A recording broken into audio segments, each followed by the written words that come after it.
Modern developed democracies like the United States, for all their diversity, share a similar paradox in the way they relate politics and violence. On the one hand, politics is traditionally defined by violence. Coercion is the basic tool of political action.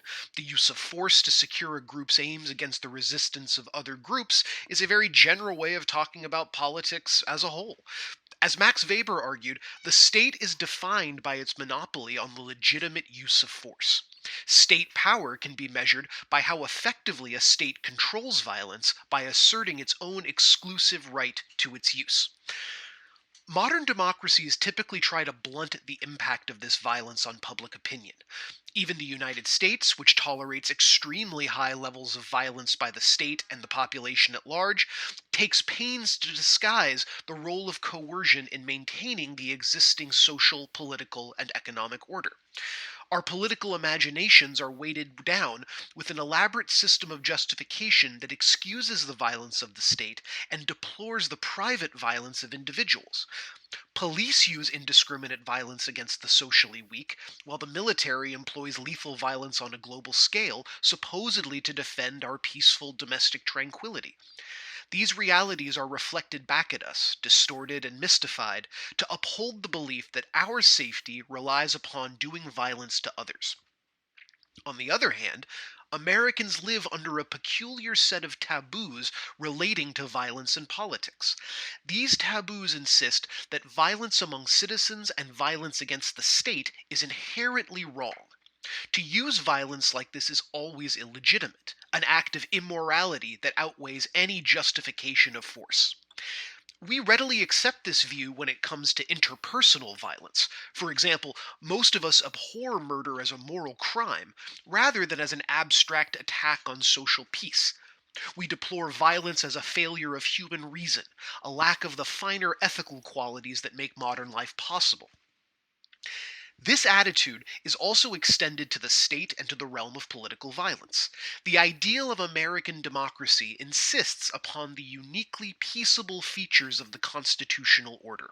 Whether it's checks and balances, federalism, or the principle of peaceful transitions between presidencies, our system is supposed to generate compromise and progress without the need for overt coercion.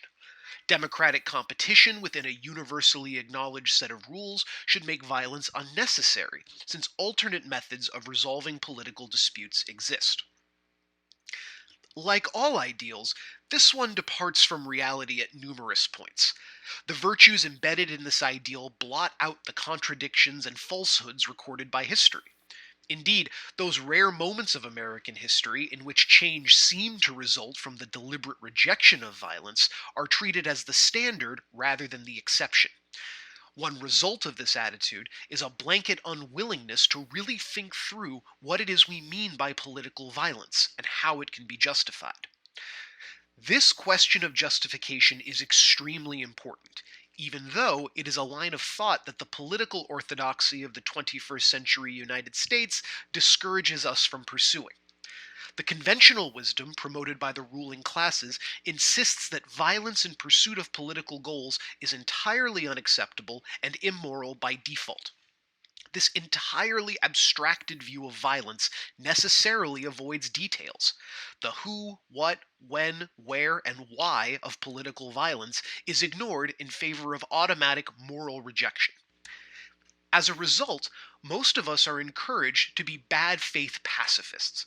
We are enjoined to reject violence in the abstract, condemning it whenever it appears in an illegitimate form. American drones incinerate civilians in Pakistan and Afghanistan. American police murder civilians without consequence. But this background of supposedly legitimate violence passes unnoticed compared to the supposedly illegitimate political violence of protesters and radicals. The George Floyd protests, the largest such mass movement in American history, illustrates this taboo clearly. The police murder of George Floyd brought millions into the streets, prompting a backlash from the authorities. In a context of violent state repression, attention was drawn to sporadic and isolated acts of violence by protesters. For the right wing, this was a rhetorically useful means of mobilizing a fearful and angry voter base who could be easily deceived into believing a communist revolution was imminent. This rhetoric in turn sparked acts of vigilante right wing violence on the explicit argument that violence against protesters was really a form of national self defense. As police beat and gassed peaceful protesters with the full support of the state, those same protesters were rigorously scrutinized for any act of violence, however petty. Police violence was treated as presumptively legitimate, while the faintest hint of violent resistance from protesters was immediately condemned. This dynamic is deeply embedded in American political culture. American history is studded with periods of systemic crisis that required organized violence to resolve. As tragic as it may be, politics has found no way of transcending violence as a means of resolving the inherent tensions of social life. We cannot expect this to change, and as such, we must think clearly about what role violence has in our common life. We cannot be bad faith pacifists, and we cannot hide behind pretty rhetoric. For one thing, this insults the unmatched courage of real pacifists who sacrifice their freedom to protest the monstrous violence our government deals out around the world. But if your goal is a politics of peace and equity, you must understand your own attitudes toward the violence that lurks even in this vision. This is why John Brown is such an essential figure in the American political imagination. Fanatic and liberator, terrorist and egalitarian, Brown reflected the deepest, most intractable conflicts in the American character. Born in 1800, Brown spent the first half of his life in obscure, rambling precarity. Like many Americans of the period, he was constantly on the move, roving the frontier with family in tow, searching for opportunity and staying a step ahead of poverty. Along the way, Brown's intense Calvinist religiosity was aroused by abolitionism. Widely seen at the time as a movement of bloviating fanatics, the moral absolutism of abolition attracted Brown profoundly. Though a Northerner, as a white American male, Brown was a citizen of a slave republic. Slavery might be illegal in the North and the West, but this was driven more by racist antipathy to black people in general rather than moral opposition to slavery. And slavery in the South was a totalizing institution that defined every aspect of Southern life, as well as, by necessity, much of Northern life. New Yorkers might not see families sold apart in slave auctions or enslaved men and women beaten and abused on the street, but their prosperity depended on the cotton harvests that fed the Industrial Revolution, all of which was harvested by unfree labor. Moreover, as Southerners became more defensive of slavery, they insisted that it be protected by law. Northerners might resist the expansion of slavery into Western territories, but they tolerated fugitive laws that required Northerners to assist in hunting down escaped slaves, and gag rules that banned democratic debate on the slavery issue.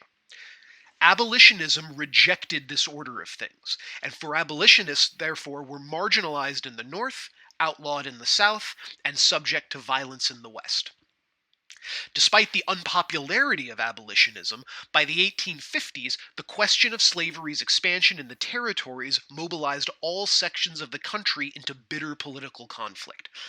As an aside, we should all study this decade of the 1850s in more detail. One story of the decade is a series of disastrous political decisions made by short sighted politicians concerned about securing their momentary advantage. To do this, they deliberately inflamed and radicalized the country, setting the stage for the Civil War of the 1860s in ways they could scarcely imagine at the time. A key crisis of this period had to do with the future of the Kansas Territory. This territory, under the terms of the 1820 Missouri Compromise, was supposed to be free soil. But the crisis provoked by the Mexican War and the conquest of the Far West undid this compromise, and under the doctrine of popular sovereignty, the settlers of Kansas were charged with deciding for themselves if they would or would not tolerate slavery. Under these conditions, free state and slave state settlers moved to Kansas en masse, hoping to secure their preferred regime through weight of numbers. Conflict erupted immediately, and a guerrilla war termed Bloody Kansas burned throughout the 1850s. John Brown came to Kansas to fight the slaveholders. This he did, organizing and leading a free state militia that defended settlements from attack. But in response to a massacre of free soil settlers, Brown organized the murder of 5 slave state settlers at Pottawatomie Creek. The notoriety of this attack brought Brown to prominence, along with his hardcore militant abolitionism. Forced to leave Kansas, Brown began to plan next steps, since in his view, the question of slavery had now moved from the realm of political debate into open warfare. This being the case, Brown decided to escalate the conflict so as to force a solution to the crime of human slavery. He organized a guerrilla group, including some of his sons, that planned to seize the federal arsenal at Harper's Ferry, Virginia, take the weapons, and head for the mountains. From there, the guerrillas would raid plantations to free and arm slaves, sparking a general uprising that would ultimately destroy the institution of slavery itself. The raid failed.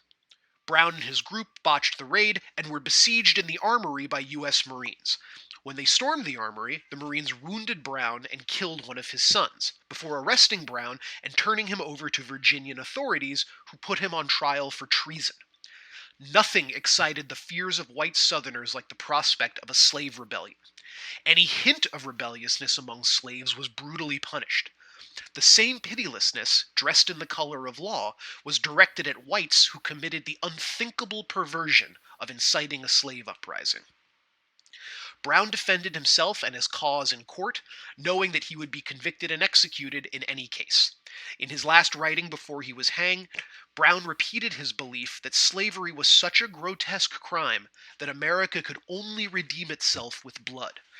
2 years after his execution, the Civil War had begun, a war that not only killed 750,000 Americans, but ushered in a social revolution that is still incomplete.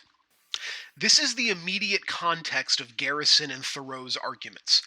I note here just their core claim. For Garrison and Thoreau, the widespread feeling that Brown was a madman reflected the general American attitude toward political violence. Only a lunatic would try to free the slaves by force. Not only was it doomed to fail, but the idea of using violence in the attempt was seen as obvious proof of insanity.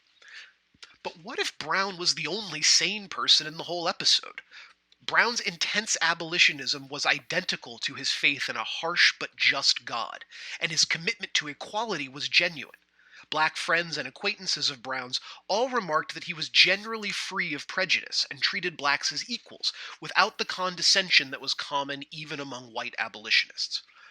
Brown believed with all his heart and soul that slavery was a titanic sin, and that he could not live his own private life in a society that brutally exploited millions of human beings. He believed the government was complicit in the crime and would do nothing to act against it. So what else was he to do? It is only in retrospect that the violent destruction of slavery in the Civil War seems like an obvious necessity.